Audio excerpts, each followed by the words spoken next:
Anti terrorist operation, সেখানে প্রাণ গিয়েছে বিএসএফ এর হাবিলদার ঝন্টু আলী শেখ।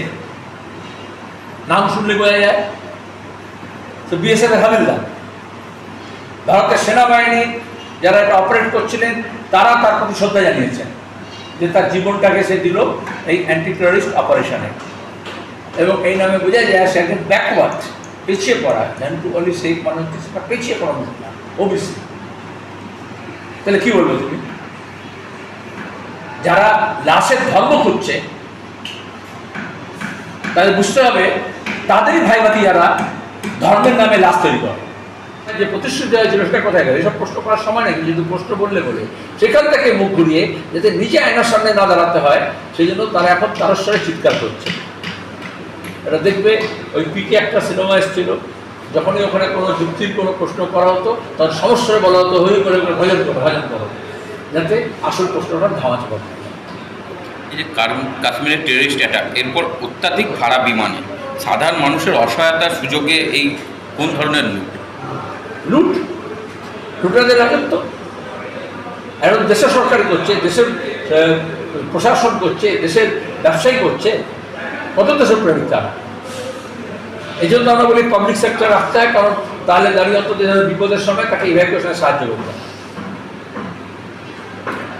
এটা হচ্ছে মোদির কথায় ওনার সময় যারা বলেছিলেন আপদা মে অবসর, বিপদের সময় ঝোঁক বুঝে কোপ মার। যারা ছিলেন তারাও বলছে যে ওখানে নিরাপত্তা রক্ষী হিসেবে দেখা যায়। এসব প্রশ্ন করলে লোকে বলে দেশদ্রোহী হয়েছে। আপনি কেন প্রশ্ন করছেন? যে মুহূর্তে প্রশ্ন করবে তখন তো দেশদ্রোহী বলা হবে। তাহলে আমি বলছি, আমি নিজে একসময় কাশ্মীরে অনেকবার গিয়েছি, একসময় পার্টির দায়িত্ব ছিলাম যখন সবচেয়ে টেররিস্ট ইনভেস্টের সময় ছিল। প্রত্যেকটা পাহাড়ের চূড়া থেকে পাহাড়ের গোড়া পর্যন্ত প্রত্যেকটা রাস্তার বাঁকিয়ে করে এটাকে বলে স্যানিটাইজ করা। যেখান থেকে সাধারণ যাতায়াত করবে এবং ভিআইপি যাতায়াত করবে, মানুষ যাতায়াত করবে, সেগুলোকে স্যানিটাইজ করা হয়। প্রত্যেকটা টুরিস্ট স্পটকে স্যানিটাইজ করা হয় এবং প্রত্যেকটা প্রবেশ পথ এবং বেরোনোর পথে পাহারা বসানো হবে। তাহলে সেটা কোটানো হলো, কে দায়িত্ব নেবে? এবং এটা অনেকে ভুল হয়ে যাচ্ছে। ইউনিয়ন টেরিটরি মানে হচ্ছে পুলিশি ব্যবস্থাটা কেন্দ্র সরকারের অধীন আসছে। সেই বক্তৃতাটা মনে রাখতে হবে এবং আজকের দিনেও আজকের প্রধানমন্ত্রীর কাছেও সেই মুখ্যমন্ত্রী যিনি নরেন্দ্র মোদী গুজরাটে ছিলেন তার ওই বক্তৃতাটাই তাকে আয়নার সামনে দাঁড় করে দিয়েছে।